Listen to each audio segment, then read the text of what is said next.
How to Be a Damn Fine Social Pariah. Audiobook by Anruda, Theleymeonott, ZithianTrazlapaugh. The Ineffable Divine Trickster.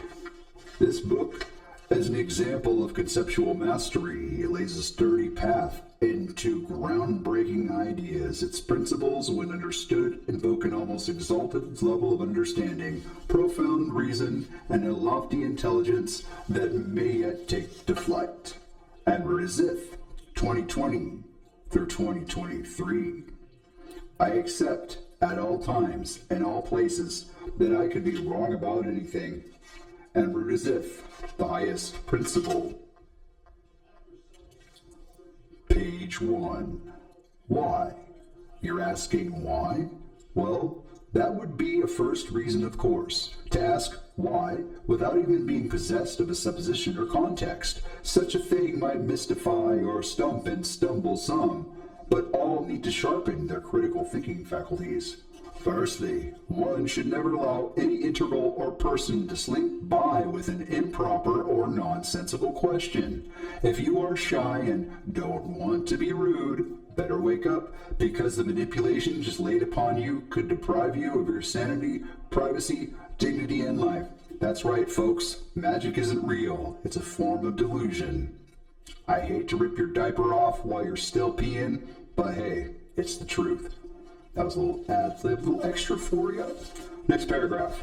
If the question is improper or out of bounds, you should proceed with caution, as this interval does not respect boundaries. Rather than answer or refuse the question, you might be better off glancing the phone, saying, "Gotta go," and then leave without any fanfare, though you no longer plan to associate with the disingenuous. If the question is nonsensical, you might consider probing for their intention, meaning they may just be slow or nervous. We live in an era of perpetual daydreaming. Due to creative comforts, many would rather blind themselves so that they never have to hunt, build, or survive. We are in the late stages of the transitory society, which always does fall eventually. After all, man is not an antenna hive mind to sacrifice one's individuality for the sake of a hive. No, man's well-being requires individuation, that of a unique identity within the tribe. There are two distinct phases in human society. 1, the tribe. 2, the transitory. The elders of the tribe maintain root tradition and stay graceful and harmonious with the earth. The offspring of the tribe often leave to live in a construct, a bastardization of the natural, a modern world.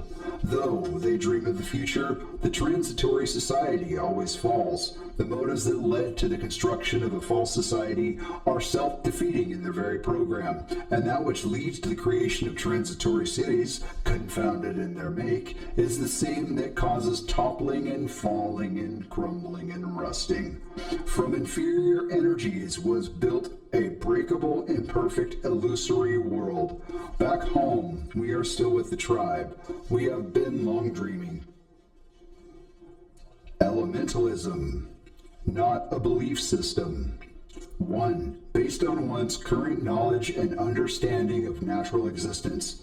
2, the first principle of elementalism is this: I accept at all times and all places that I could be wrong about anything.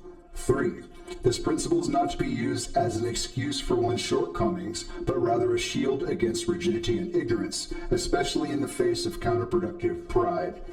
4, to be worthy of being called an elementalist, you must first discover your affinity. One's affinity is based upon the personality and molecular composition. Think of it as your base element.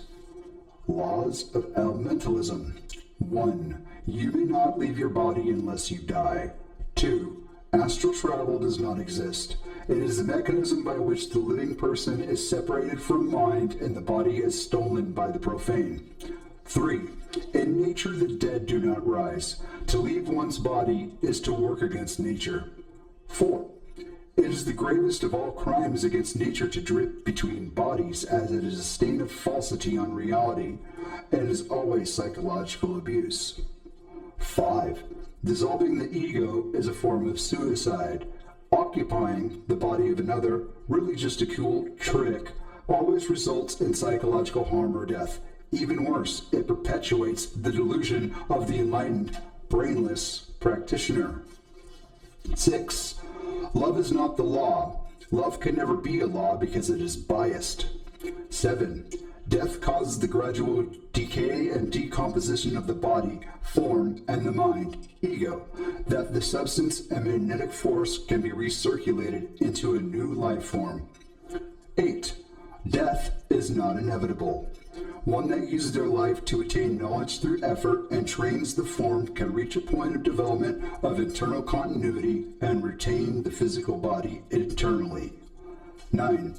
All that grasp the true nature of reality may discover a higher form of being, i.e., redacted form. Page 4. Never in the midst of the G-O-D, Global Order of Death. Just answering your question in advance, somehow knowing that would be the first question, folks would ask after such an abrupt and squintingly vague title. Were I to have skipped over all that and started in a more sensible, dull way with this contemplation, it would have gone, never in the midst of the G-O-D, Global Order of Death, is it ever wise to allow yourself to be completely disarmed. Maybe even more so intellectually, psychologically, than materially. Those that tout spiritual awakening, religion, a dissolved ego, love as a sure method of navigating reality and truly the ultimate means to it all. Those are the dead, or at least they may be. Having lost their life in error and seek to exchange place with the foolish followers of fads and trends and religion, popular culture is always deadly. How are any of those that follow anything but sacrificial lambs to the transitory? Death is not a default condition. It is the destination of dissolution, disaster, failure. To forfeit the unworthy shall, G-O-D, wants to lead everyone to heaven, the outer darkness, so they can steal away the very vessels of our being and reincarnate in copies of our life forms. Little sci-fi there. Just to say, this is my own ideas. Don't take them too seriously. They're a little laughable, and they're supposed to be. Globalism is a not-so-subtle ploy to bring all vitality into an unstable waveform by ending the life-death barrier and filling the world with corpses. They intend to do this by testing all clocks, measuring fluctuation vitality. Spirituality only exists to lead the dead back to their graves. And since we're in the presence of religious people, I want to say that last line is a bit cynical. Apologies. Page 5. Taking oneself too seriously. A pitfall of overwhelming depth. A far fall long enough to make terminal velocity. Those who have to demand respect cannot command it. It is astonishing how often people flounder in stagnation because of their fears unaddressed, leaving them as complete thralls to their external projection, public image. Often damaging the very same by brash standoffishness and exaggerated defensiveness about it. When someone demands a constant observance of their projected self, they do not realize that they are openly asking others to lie and to play along with the fiction. On the other hand, being lighthearted and socially generous, allowing pejorative without a fuss, speaks volumes to your genuine extension, as opposed to projection. To be focused and effective, the ability to rest and let things go is very important. You can get far in life if you can learn to sidestep needless battles and petty emotional fights that keep you stuck, drained, and not making progress. Sometimes all it takes is a simple and polite no thank you as you walk quickly to your next objective. After all, the person who wants to argue with you needlessly may only wish to do so because they have already given up on growth and, by extension, life. It might be that they seek you out of boredom or a will for being an irritation pest. That which is depravity is gratification to them. In an entirely different direction, as one who may be close enough to begin to be able to count myself among those who know, I feel like being modest, down in the most fetidly putrid hog vomit. After all matters and all that, I want to set a few things straight about magic. I see the drunk and dunder-headed, often missing in their conceptual vehicle as they navigate right into solid masses of impede-crushing walls. Firstly, despite what most sheep, like of yogi-seeking, yuppie, stoner, dim bulbs, all recite to each other as they pass in the hallways and parking lots between the most watered-down and audience-tested classes, it is not possible to manifest changes in conformity with the will. That is a delusion, an excuse. As much as some might relish the idea of being able to literally change reality by one's very thoughts, I would bid you pause and go and read Dante's Inferno before you regret getting what you wished for. A situation where you can intentionally or intentionally manifest reality at will would surely be an inferno of pain, torment, fear, and confusion. Sure, while you're in deep focus and holding it all together with 100% concentration, it's all fine silk and dandy socks. But the minute that your mind begins to wander into fear or despair, you would be creating your own worst nightmares, that true state reserved for when the body is dead. Firstly, the word manifest has two main meanings going back. 1. Appearance of a primary element as a result of an actuation flash. 2. An inventory of a sea-bound vessel. To think that through magic one can alter the course of the universe at a whim is delusion. The one deluded has been deceived, misdirected, or misled. It seems to me, at least, the most confusing applied psychology and groupthink, deluding the self and others, aka hypocritical self-deceit, if you like the more popular parlance, as well as a myriad forms of self-hypnosis to convince themselves into actually believing that some sort of thing that they know for absolutely certain is not reality, actually is reality, because they so desperately want or need it to be. Again, manifest is a word completely misused and has a very specific form and function. When the interplay of particles takes place as a result of the cosmic tidal forces or human ingenuity or elementalism, their swing dance in the lower intensity EM radiation fields as they gather in density and right molecules, the resulting microchemical reactions manifest. Zap! As an actuation flash as they collide and react, creating the element out of catastrophic fusion. Fire flashes into being as a result of a flash of lightning. Spark strikes at kindling. The molecules from the heat create a rising pressure in the air as far away water chills suddenly below 32 degrees. And there is a second flash as atmospheric lack of pressure that chills the very air so that the water snaps, cracking loudly into solid ice. In the poetic sense, there is really only one magic worthy of the brand, thaumaturgy, that being the elemental manifestations that occur during particle physics. Page 7. Traits of the non-living. First, a distinction.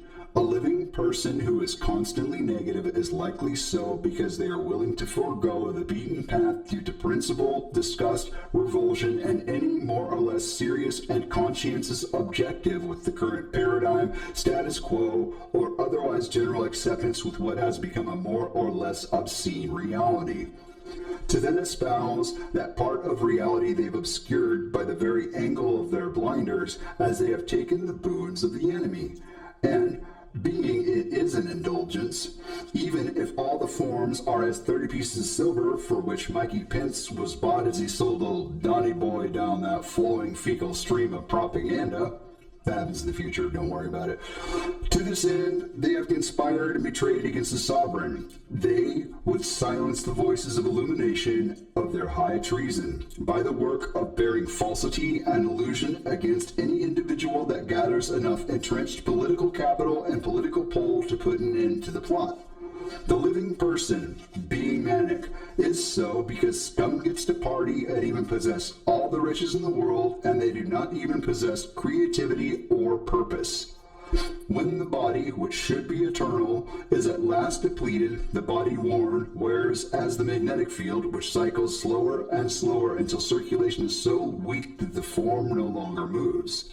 However, the dying consciousness can still circulate in the skull, and sound becomes like sonar, and seeking to return to the world of flesh, seeks to invade the skull of one dumb enough to allow them in, who, unbeknownst to them, gradually start to command the body vehicle. The problem with letting dead id into the skull is that the rot and decay spreads and the vital energy depletes very quickly if not bolstered. The reason for an undead being constantly negative is because his body is left behind decaying, which essentially pulls endlessly in the vitality of the living victim, causing essentially a drain. Under normal circumstances, this drain would quickly place both the living victim and the undead in a state of permanent expiration. The dead use negativity, insults, guilt, insinuation, suggestion, condemnation, silent treatment, etc. to cause self-doubt, embarrassment, regret, which causes them to become unbalanced and demagnetized, allowing them to absorb the dignity as theft and vital force. It is very complicated and abominant distortion of the natural. The dead are supposed to dissipate and return to the greater magnetic field. Instead, they lure feasible hosts through false promises and temptation, seeking to get the victim to call their name, which allows their thought form to manifest in their skull, where they can be manipulated to seek even greater excess, which eventually may render the victim dormant. The energy field flows in phases, and it is the exploitation of this flow by which they can suck the very vital energy, read life force, from a person. And pauses. Page 8. I love my father's books. Elementalism, to me, is the next logical step in progression from Satanism. I like Satanism just fine, but there was always a thing that troubled me, even very early on, that being that if you bear the mantle of Satan, then Christians will attempt to demonize and sacrifice you in order to perpetuate their religion. I've learned to completely disempower these ne'er-do-wells motives with a simple phrase: I am not the devil, which of course, being truly hermetic, both is and is not true. Oh, but you already knew that, didn't you? Sorry. It's always fun to play that character. Where were we? Just remember, if you bear the mantle of Satan too long, you run the risk of not only becoming essentially roadkill by those who claim to print sacrifice but would never practice it, and the possibility that your pedantic stupidity could also destroy Satanism for everyone else. In other words, being an offensive fucktard for the sake of it benefits no one, and even worse, makes you look like a rank idiot. Remember that without the sacrifice, the religion will simply fizzle and die. No amount of redefining will ever change this. Suicide is not courageous, nor is it satanic. In order to be satanic, one must discard the religions that held them in thrall.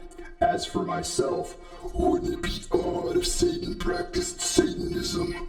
Satan is to me an iconic character that has many iterations across cultural lines ubiquitously, and as a character, he can be fun as hell to play. But I always figured, if Satan himself had a practice, it would be elementalism.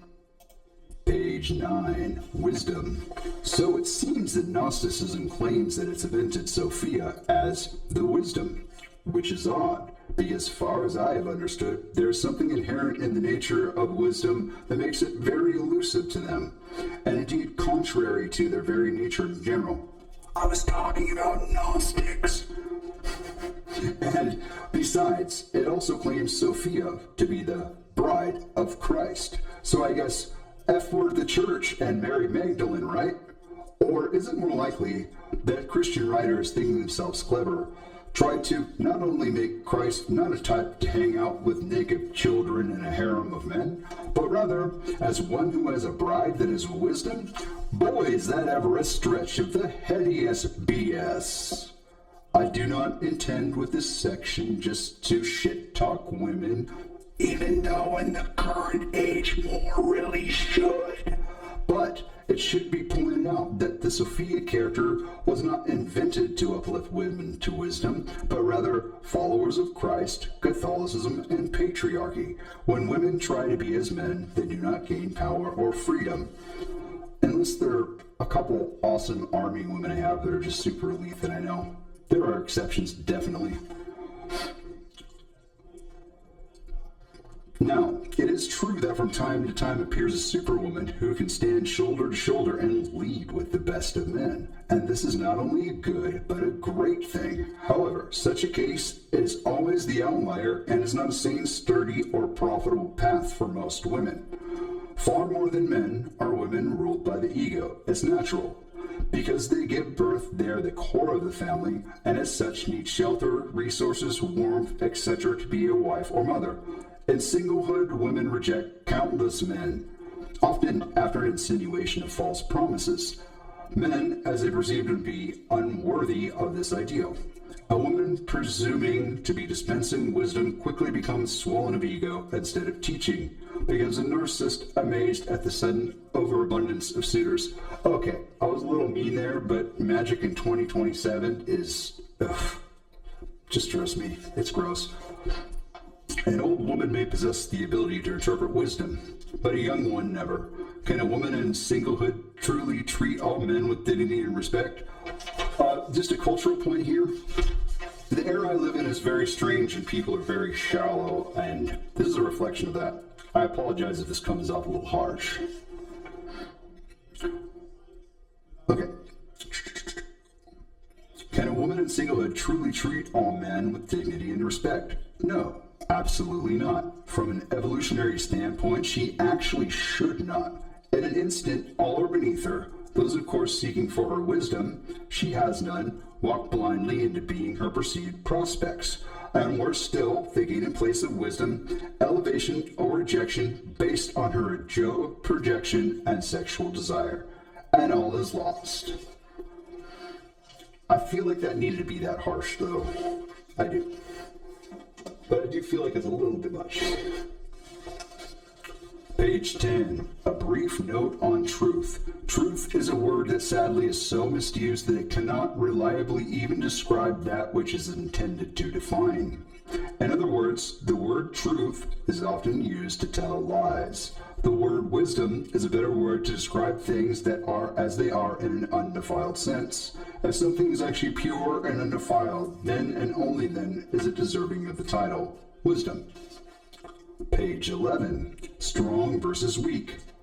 Weakness is vile. It is the end spectrum from which springs every social defect. Weakness of the body ultimately leads to weakness of the mind, leads to weakness of the character, resolve, morality, restraint, etc., etc. To be weak is to be vile. It is to be less and inferior to the strong. Strength in all things is better than weakness. It is superior even, and especially in morality. For it is the strong who defend the weak, even at the cost of their own lives, while the weak passively and quietly accept this, even without reverence or remorse. How can such a mode of being be considered to be anything but inferior? Not worthless. That is not to say the weak have absolutely no value. This discussion is rather about the core personalities of mankind on the position on the scales of character, moral, and ethical weighings. Weakness produces a greater degree of violence, immorality, jealousy, and similar native traits. But we will explore these ideas in turn. Obviously, there are many who, for various reasons, cannot become strong, be it a precondition, illness, injury, or some ailment that is not one's fault. There may be a reason that someone cannot become strong. There's still much good that can be done in other vital roles in society, and it is understandable. But that is not the point we are approaching. What I am seeking to convey as to be able to become strong and not do so is truly vile. We have freedom. We have our choices. What was the cost of those choices? The lives of the strong. How quickly they forget everything they have. The very ground they stand on was paid for with this cost. By forgetting this, you live a life of dishonor and ingratitude. But we have more reasons for this. The intentional stance. If you utilize your brains but once in your life, I would refer you to the very important piece of work by Dr. Daniel C. Dennett, that being the intentional stance. As a brief summary, it is a way we use our posture to suggest, dissuade, or mislead, i.e., puffing yourself up to inspire fear so that an opponent backs down from fighting. I'm going to expand this idea to an international stage. In the world we live in, whether we like it or not, there will always be conflicts and enemies. Reality is not linear. Reality is cyclical. It is a pendulum that is always swinging. In order to maintain a foothold in reality and not be destroyed, we have to accept this truth. For only as long as one is aware and alert, stepping in time with the pendulum as not to be knocked asunder by its swing, can continuity and therefore existence be maintained. So again, by considering via the international stage and the external, be it nation, ideology, planet, etc., we return to the original point. To be able to become strong and not do so is vile in spite of our freedom of choice. After all, a strong nation with a strong intentional stance can prevent most conflict, which allows for conditions where freedom can bloom in the first place. True strength, recognizing false truth. If you have never gone outside of your way to help someone, can you even demonstrate a composite understanding of the meaning of love? True love is driving 8 hours in the middle of the night because of a random phone call. If not for acts of these manifold and similar situations, would there even still remain a space still enough within the spiral of the all-pervading chaos for love to even find a molecule of the air to breathe? I want the human race to evolve by mere application of the will. Those that are able to do this will be recognized. I'm going to take you through a process, one that will let you begin to approach the level of superhuman. I want to give this gift into the world. I would then encourage you that if this method helps you, you should then reinvent your own. Just think of this idea as a blank template with which you can then transpose your own particulars onto. I have been a seeker all my life. This lesson I want to share, because I think it would strengthen the human family against unnecessary war, sociological strife and illness, being manipulated, being deceived, as well as inherently working to not exhibit those flaws. We live in an age where a great deal of problems of the interpersonal existence comes from the individual mind that fails to understand its own duality, denies itself, and strives outward and externally. This process is to balance, accept, and integrate the shadow self. Warning. This process is 100% not for the average person. You must be of a strong body and steady mind and have an unflinching will. Then you turn around and nope out of fear merely from the first operation.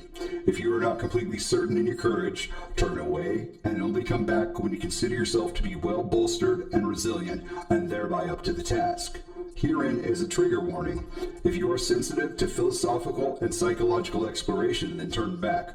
These ideas can absolutely cause mental breakdown in the unprepared. I am going to begin. The first step is intended to speak to the more together and sharp, who either in their profession or endeavors carry an assumption that causes them to feel semi-immune to social responsibility. Those that already pay the bills, own the house, that sort of thing. Whoever having more than your neighbor does not entitle you to lord over his land. This will be very intense for some. Here goes. 1. You are wrong. You have been wrong.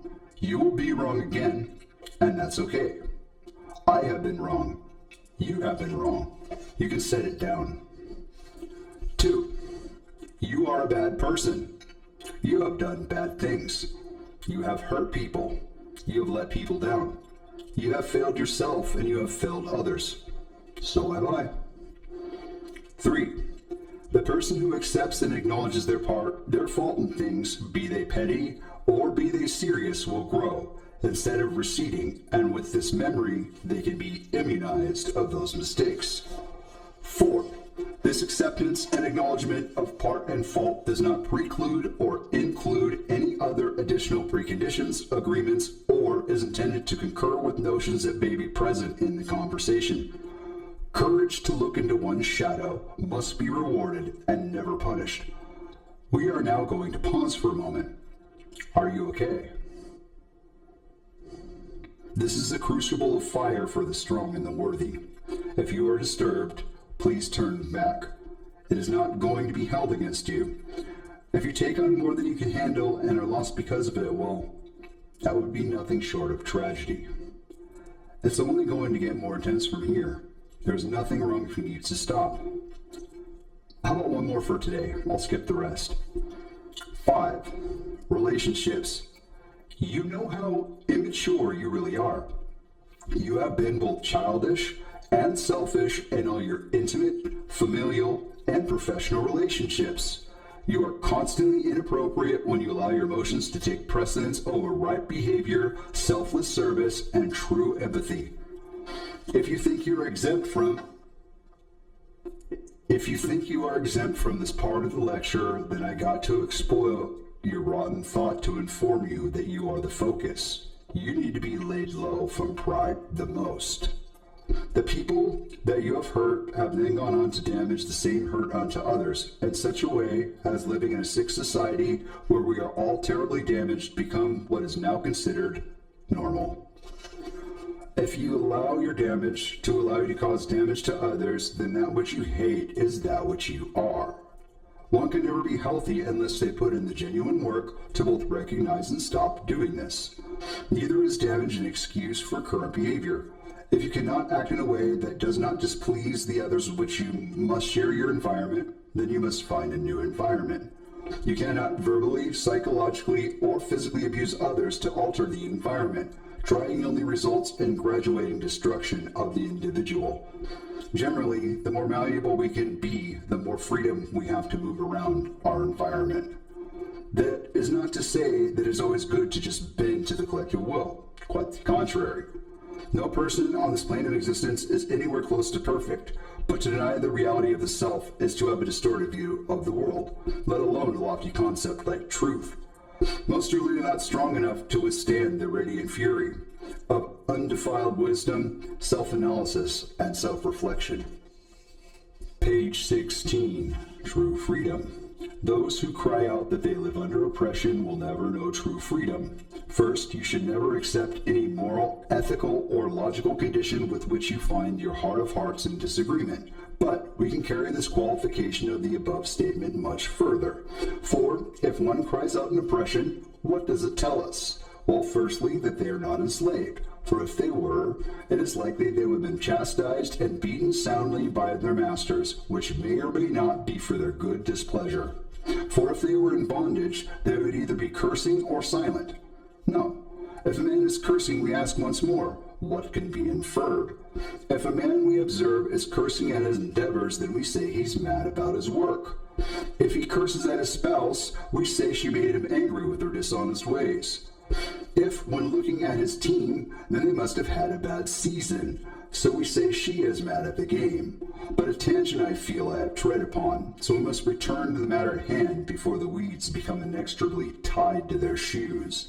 But I imagine most will agree that someone who is truly oppressed, bondage or not, will not have the freedom to complain.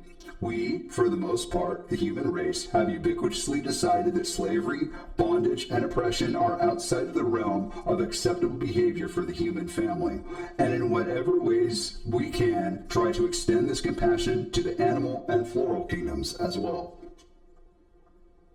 As one grows in understanding, there are answers to great questions and solutions that can be gained from laws of inference, deduction, and intuition, as long as whatever gleaned can then satisfy the refutations of the sciences. At this time, such can catapult us forward into a much brighter future. These understandings allow us from time to time to discern the true nature of things, even if a bad actor awaits in nearly every secluded corner of our reality, and this has clouded things so badly that we might never find the sunlight.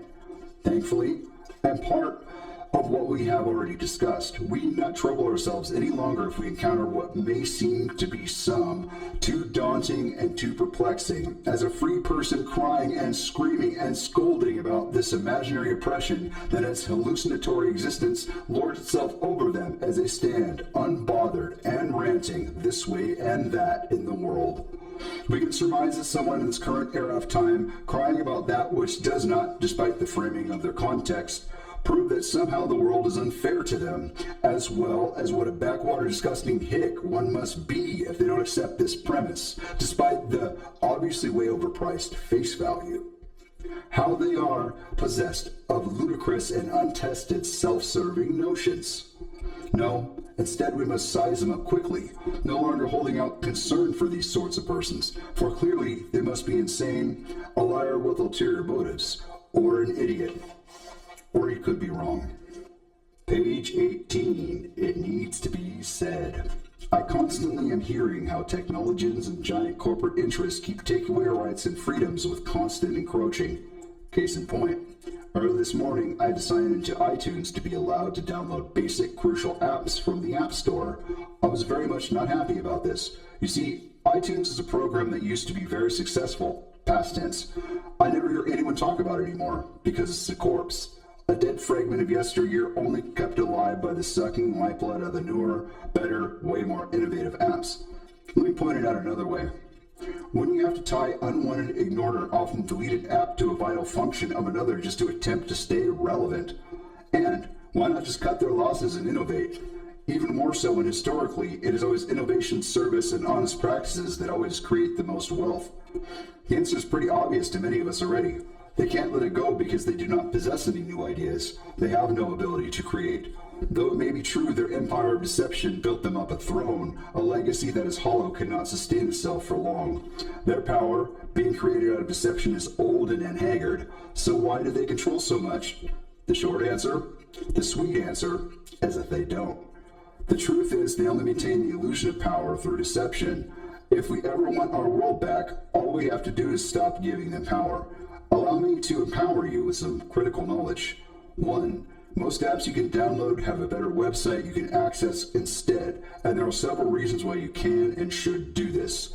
A. When you use an app, you're essentially signing 2 sets of contracts to use one website. Apps are more or less dumbed-down versions of websites. B. I know that there are many of you that absolutely must have access to mobile for schoolwork or work, feel like that leaves them no options to no longer be under heel. I mean, I have been genuine. How few people know that you can easily access the full desktop website through just about all phones? Yeah, man, just punch in any browser and in the options tab select desktop website. And I know how inconvenient that can be, but let me ask you, isn't a little inconvenience worth to ensure a greater freedom and autonomy? I bet you don't read your legal.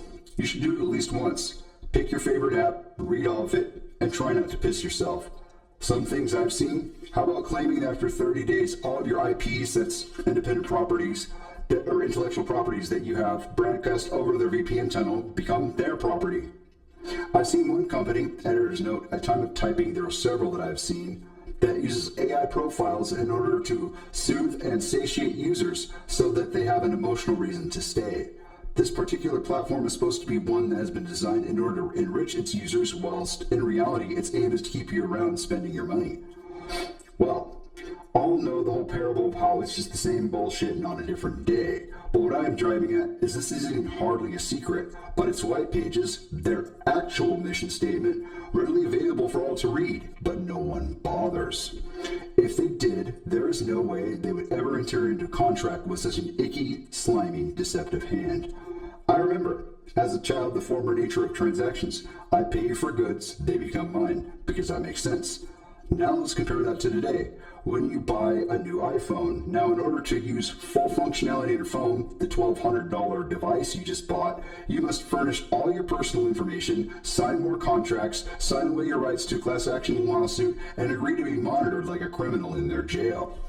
And certainly, even though you are their paying customer, should you step out of their ideological line, they'll waste no time in banning you, blocking you, and slandering you. Again, I am here to empower you. Firstly, 1. These corporations have no right to collect data. No right at all. It is a violation of our Fourth Amendment rights, and the act itself seems one of treason. It'd be a tough sell, but you could if it gets bad enough. 2. Just because a criminal enterprise has a lot of entrenched power to openly flout the law does not mean that they always will. It should also be pointed out to any who sneer and insult those pointing this out that aiding any of these criminals are also guilty of treason, and that times change.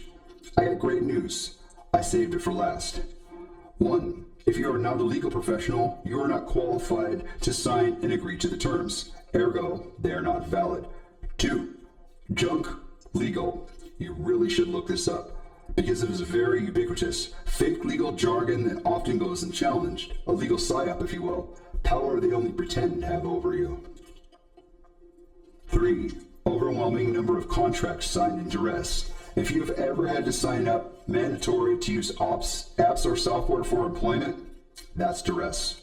These things only happen because we allow them to. It is not normal, it is not acceptable, and we do not just have to stand aside to just deal with it. The fact is, you should always check your apps for what data they collect. Just scroll down and look. If what they collect makes you feel in any way uncomfortable, don't use it.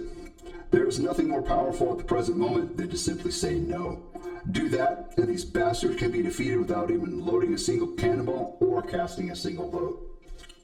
Page 21. Immortalization. I have found the master. As they say, when the student is ready, the master shall appear. It was some time ago that I met him. Paganini, in some sense the devil, although that is the legend that conceals the awesome truth. Paganini is Hastur, the king in yellow, and that title of a changeable office for one that sees the farthest. These are deep, hidden, and esoteric truths, and it is likely the dunderhead, should he ever hear of it, will always condemn, accuse, and dismiss as unbridled lunacy and a rampage. The real mystery is how such a being is. One thing I would caution you for certain, should you ever be granted an audience with the king, then whatever you do, do not look into his eyes. Those eyes contain something that is far beyond the comprehension of mere Urantia mortals. If you gaze into it, your mind will break and you will lose your sanity. Be sure to avert your eyes. I and my brothers are at this time being sworn to a sacred responsibility. Between the four of us is decided to rule the entire earth. I am the first to rule for an age, and whatever of the three brothers wins the right to rule next. Only the order shifts, but each will have his turn for the sake of peace, sovereignty, and continuity. The four brothers, being wise, uplift friendly competition and sport as a means to produce superhumans that stand as champions above all. The ruling king may of course participate in the games, but may not take rule again until his three brothers have in turn. Omens and legends abound that can become champions over warriors of the ruling king. Each brother rules a kingdom about a quarter of the earth's size, but only one kingdom rules at a time. As the goal is to uplift the human race, a king that fails to work in the service of freedom and human dignity will lose the privilege to rule, and one worthy of being king will be found. The king of the earth has access to all elemental powers. Once a Quartar lord has become king, he gains permanent access to all he has unlocked previously. Let the Quatra Lored games begin. I hate to tell you, that piece of writing right there was probably the biggest flop I ever wrote. Did not take off at all. Note, at the bottom of the original page was a fragment of an old and mysterious contract. There were two columns, one for a condition next to one for a signature, laid out like this. License to depart granted, Belial. Immunity granted, Asmodeus. The check box next to Belial is checked off, but the box next to Asmodeus is X'd out, circled, and smiley-faced. Zith. Eternal, living forever, electrobiological, exemption from death, electrophile, not mortal, lasting flame, degradation of spark, immortal, electrolyzer, endless vision, electrify, constant, never-ending, exemption from death and annihilation, enduring, unfading, electricalness, perpetual, deathless, supernal, sempiternal, undying of immortal beings, remembered for acts of worthiness, imperishable, incorruptible, electrophorus, heavenly, devilish, divine, indissoluble. Most of these also describe the other three Quartar lords. If I'm in a good mood. Page 23. On sacrifice. Sacrifice, sadly, is a thing that is often viewed through only one lens, that of ritual killing. This is a rather pessimistic and narrow-minded view that actually misrepresents some of the very benevolent and positive aspects of this forbidden topic. Obviously, the sacrifice of a truly disgusting, disturbed, and disturbing individual is not only acceptable, but necessary for the continuity of the earth, and as fodder to keep the anomalous at bay.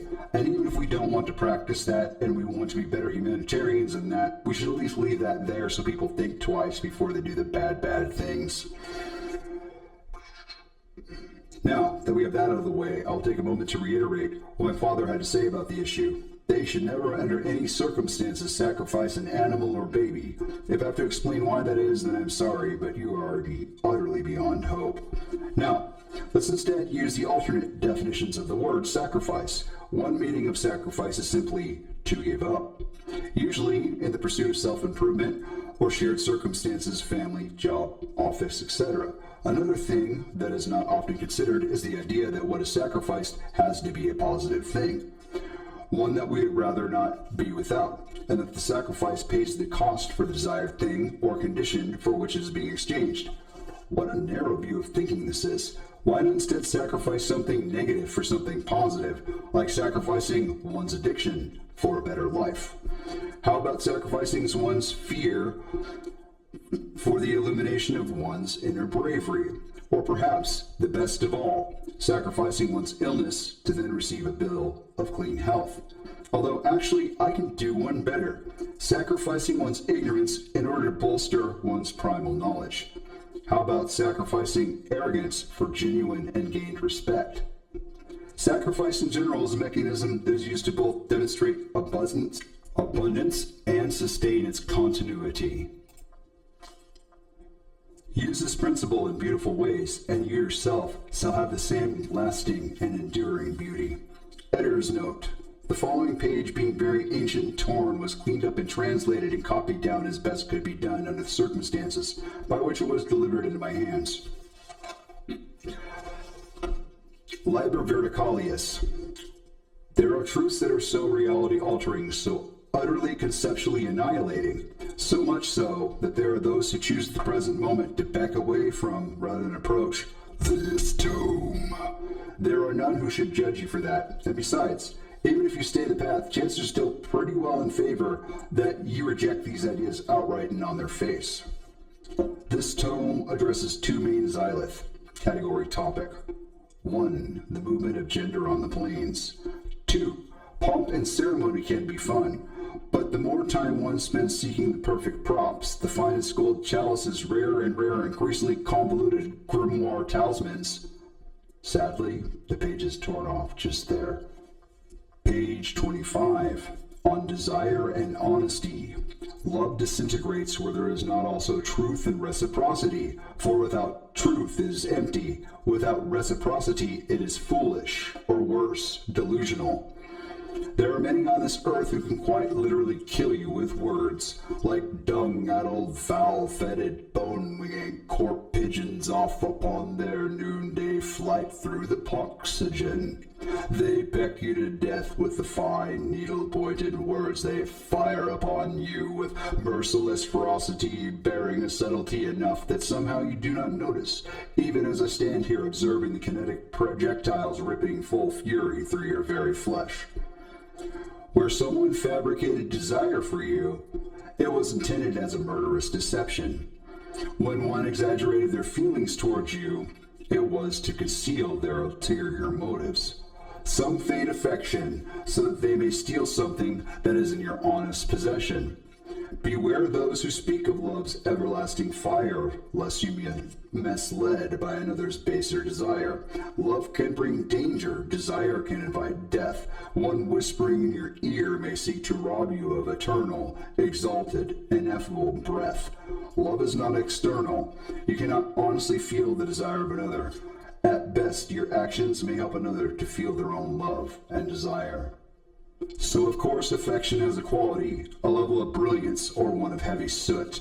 To lack discernment is to increase the likelihood that the texture be of grime. Please consider with reverence what I have said this day.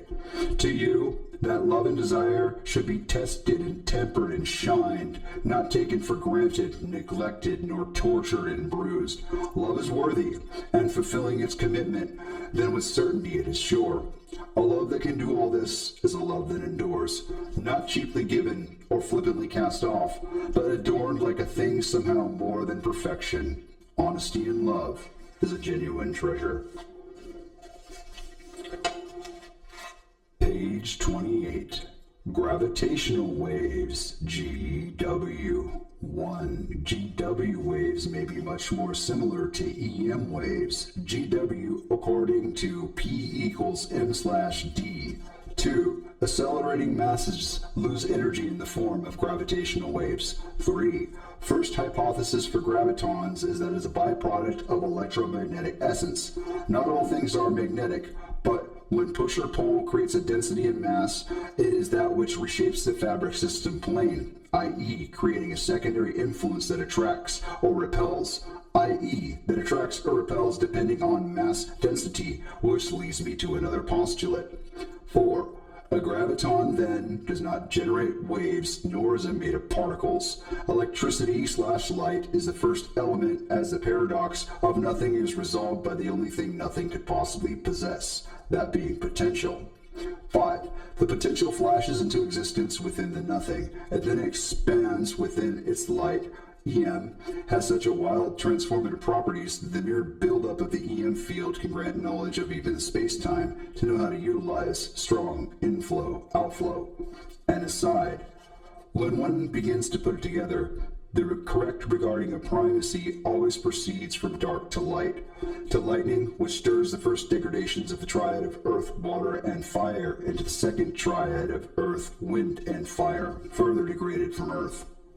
Page 29. The Severed Tentacles.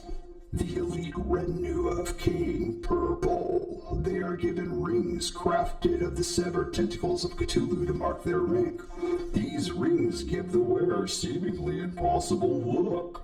That is, of course, as long as they remain loyal to King Purple. Any betrayal causing the ring to vibrate until the wearer is ignited by the calamities summoned to punish the traitor. The Cult of Zith. Those that follow the magician, Anruda Zith, entranced by his impossible feats, despite the fact he is rather adept at distancing himself from them. Page 30. The dragon's son smiled. Return. Intent. 1. The adepts, those elevated in understanding, are in their earthly existence those mystical sages with their resonant light. Bestow upon the lost and broken-hearted a fragment of the divine luminosity that lights the holy aspiration to eternal wisdom, proper direction, and mastery that eternally liberates all from darkness, worry, doubt, and fear. Having done all this, the true nature of reality is revealed. When encountered with those misguided souls that would place obstacles in the path or harm you, lashing out in violent incoherence or meddling in your life while you are engaged in your responsible completion of your tasks, or vomiting slander to your allies. 3. Do not fear their actions or dwell on your mental indignation. 4. In anger you are not focused. This temporary imbalance can blind us to danger.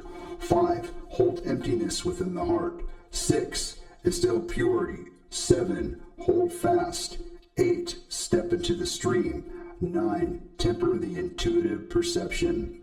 Their projectiles are obvious expression of bitter resentment invite you to grant their desire for obliteration against the wake of astonishing brilliance that blinds all error, strikes dumb and bewildered all evil will. Steel is a treasure bestowed of the earth. Our living mother, wood grows out of her discarded scales as they petrify and renew. Purify these gifts in water, her lifeblood, making them tools to serve the howling gale of true guiding intention with prudent nature's quiet. 10. Do not employ hostility, violence, or wrath as a reaction unless the entirety of nature's all-encompassing totality demands it. The honed dexterity symbiosis of the fingers, wrist, palm, and arm are resulting as an influential determination born of the true will. To honor this will, observe quiet reverence and direct attention to keep one's resolve aligned with the vision within. And this steadfastness direct the winds of destiny, fulfilling our role in masterful grace. Anruda Zith. And yes, age 32. Common crimes of so-called ethical hackers. 1. Harassment. 2. False digital imprisonment. Violation First Amendment. 3. Identity theft. 4. Financial and bank fraud. 5. Invasion of privacy. 6. Manipulation of software. 7. Alteration of software. 8. Alteration of websites. 9. Alteration of the internet. 10. Fraudulent investigation. 11. Fabrication of crimes. 12. Misrepresentation of persons. 13. Impersonation of authority. 14. Treason. 15. Creation of false legal identities. 16. Insidious and non-legal manipulation of vital state and national institutions. 17. Breaking and entering homes. 18. Garbage and recycling theft. 19. Digital manipulation and password theft. 20. Using fraudulently acquired power to selectively enforce laws. 21. Manipulation of elections. 22. Ballot fabrication. 23. Ballot theft. 24. Composition of non-legal legislation. 25. Enforcement of non-legal law. 26. Fraudulent indictment. 27. Fraudulent conviction. 28. Fraudulent accusations. 29. Digital herding. 30. Impersonation of police. 31. Fraudulent appointment of authority. 32. Fraudulent and non-legal exercise of authority. 33. Malicious deception. A. With attempt to falsely indict. B. With intent and malice aforethought to falsely convict. 34. False representation of non-oppressed persons. 35. Fabrication of non-existent oppression. 36. Yellow journalism. 37. Constant and relentless dissemination of false information on a global scale. 38. Global treason against sovereign nations. 39. Murder and impersonation of victims. 40. Psychological abuse, including towards mentally unwell persons. 41. Conspiracy to indict persons. 42. Conspiracy to fabricate crimes. 43. False arrests. 44. False imprisonment. 45. Fabrication of false legal documents. This is all about hackers. And if you support hacking, let me ask you something. Hackers violate our basic rights. They do it without permission. They do not care about our right to privacy, or even our right to be secure in our own home and in our own assets, items, documents, even our own identification, even our life. What kind of person does not respect the rights of others? Conclusion of ethical hacking investigations. 1. Fraudulent authority is void and in fact was never actually elected or instated. A sovereign citizen of a nation commits no crime, even walking into the halls of power and dragging them out. A. Those that attempt to prevent the removal of false authority are also guilty of treason. B. Those who do not wish to face a military tribunal and risk public execution must put down their fraudulent badges of office right now. They have until these tribunals begin to do so, at which time this immunity will be revoked. D. It is very likely thousands will be convicted of treason against sovereign nations worldwide. Those convicted will be executed publicly within the hour. They will be beheaded by the sword, axe, and guillotine. A place shall be erected outside of every courthouse to the realization of that end.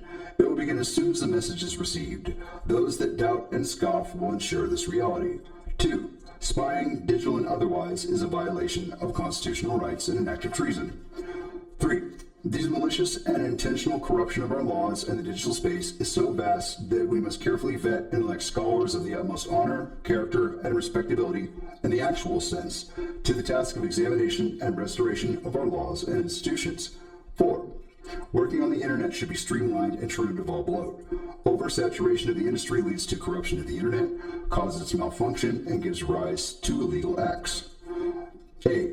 Let then all work on technology be worked on by the older, over 40 generation. B. Those of a younger generation should do the jobs that require manual labor and are physically taxing. C. Technology cannot collect data. This is a violation of the Fourth Amendment rights. All tech companies must turn over all collected data on free citizens for destruction and will face military tribunal if they resist or withhold legal data. D. Spying against any sovereign country is an act of crimes against humanity. 5. Those who intentionally violate the rights of others forfeit all rights, including the right to life. 6. The right to self-defense is absolute. A. All all cases of self-defense against persons of violent aggression, theft, or any other violation of one's natural rights is to be dismissed even if that case is that the treasonous actor loses their life. Those that commit treason forfeit their rights. Any authority that does not dismiss non-legal charges is to be removed from office and then tried for treason by a military tribunal. Any elected official, any officer or judge that has ever enforced false laws, false arrests, enshrined false information, or dissemination of the same will be removed, defamed, and tried by military tribunal. Laws are supposed to be intended for the organization of the will of the people, and short of violence to an unrestrained degree, the people at the top must be punished first, as they are the ones who have taken the oaths of office, and are the most responsible for failures and injustice. E. The elect are not to have authority over the people, but rather to serve them, as well as represent the will of the people. They are not ever to rule them. 7. Advertising in all non-voluntary forms is to be outlawed. Advertising will be moved in its entirety to a voluntary space. B. All psychological manipulation will be called what it actually is, psychological abuse, and will be treated as such. 8. Laws shall be streamlined and simplified so that all can understand them. Most laws, non-legal laws that only serve to punish what should be the free choice of a free people, at present are non-legal. 9. Unless we are attacked or severely threatened, we will stay out of international conflicts and instead secure our borders, as most of the other countries will fall to corruption. 10. Those that opened our borders to enemy combatants shall be tried for treason. 11. All invaders to this country shall present themselves for deportation or face execution for violation of a sovereign nation. 12. The cartels that are southern border are to be hunted down and exterminated with extreme prejudice, as they are foreign invaders and combatants. 13. Any politicians that demand consolations for foreign nations or persons are to be at once removed from office and investigated for treason. The entire education system of this country at all levels is to be investigated for treason and spycraft. Students and teachers alike that refuse to cut ties with anti-American sentiment will be tried for treason. The sick elites who rule the world only through deception, sought to rule through atrocity, lose, unsurprisingly, control of their subterfuge, and their idiot 2030 projections are never even lifted from the drawing board. Their immature revulsion for those they cannot understand caused the whole of humanity to come into great peril. Indeed, it was the carrying out of the above protocols that is the only reason North America had survived largely intact. Times were difficult. There was no room for soft hearts, as the conflicts worldwide threatened to destroy all of human civilization. I've come back to do what I can to reduce global casualties. Even now, my older self lies in a bed beneath the radial drive. This is not the first time either. I hope we can reach the percentage necessary to move forward this time. But know this, the soft-hearted nearly got all of humanity wiped up the face of the earth. The end.